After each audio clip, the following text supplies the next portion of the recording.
తెలంగాణ కోసం ఈయన పోరాటం చేసిండ్రంట. పోరాటం చేసేటోళ్ళని పొక్కలో కేపించిండ్రు, తరిమి తరిమి కొట్టించిండ్రు. ఇవన్నీ ఎవరు మర్చిపోలేదు. జాగ్రత్త, మీరు మాట్లాడింది. మీకన్నా పెద్ద చీటర్ ఎక్కడైనా తేలుతారా? తెలంగాణ మొత్తంలోనే మీకన్నా పెద్ద చీటర్ ఎవరైనా ఉంటారా? మర్చిపోయినా ఉన్నారు, మీ బాస్లు ఉన్నారు కదా. ప్రజలు అన్ని చూస్తున్నారు. కాళేశ్వరంలో ఏమైందో చూసిండ్రు, అక్కడ కమిషన్లకు కకృతిపడి మీ వాళ్ళు చేసింది ఏందో తెలుసు. మరి ఇక్కడ ఈ నియోజకవర్గానికి వస్తే శ్రీనిధి పథకం ద్వారా ఆడబిడ్డలకు రావాల్సిన రుణాలను 1000 కోట్ల రూపాయలను మింగేసిన సంగతి ప్రజలు ఎవరికి తెలియదా? ఇక్కడ ప్రజలు వచ్చి అడగలేదా నన్ను? ఇట్లా జరిగింది, మీరు ఇది ప్రభుత్వం దృష్టికి తీసుకెళ్లాలని. మీరా శ్రీనిధి గురించి మన్నేదో మేము విజయోత్సవ సభ పెట్టుకుంటామని తెలిసి దానికన్నా ముందే శ్రీనిధి గురించి మాట్లాడుతుండ్రు, గొప్పలు చెప్తుండ్రు, పొంకనాలు పొంకుతుండ్రు. మీ గొప్ప అందులో మాకు తెలుస్తుంది అని అనుకుంటున్నారా?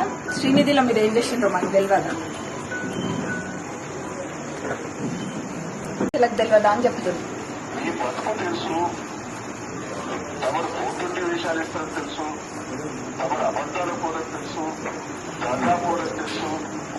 అన్నీ తెలిసి కూడా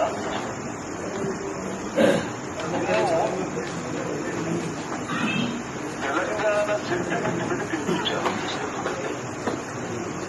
తమరు అసమర్థులను ఎత్తే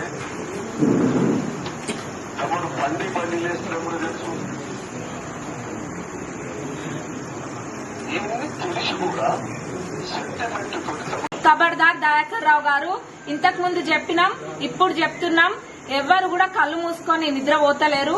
మీరేమేం చేసిండ్రు అన్నది ఇక్కడ పాలకుర్తి నియోజకవర్గానికి వచ్చి అడిగితే ఇక్కడ చిన్న పిల్లల్ని అడిగినా చెప్తారు మీరు పెట్టిన ఇబ్బందులు.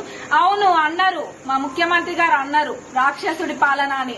దానికన్నా ఎక్కువనే ఉంది మీ పాలన. మీరేం చేసిండ్రు అన్నది మీరు ఒకసారి గుర్తు తెచ్చుకోండి.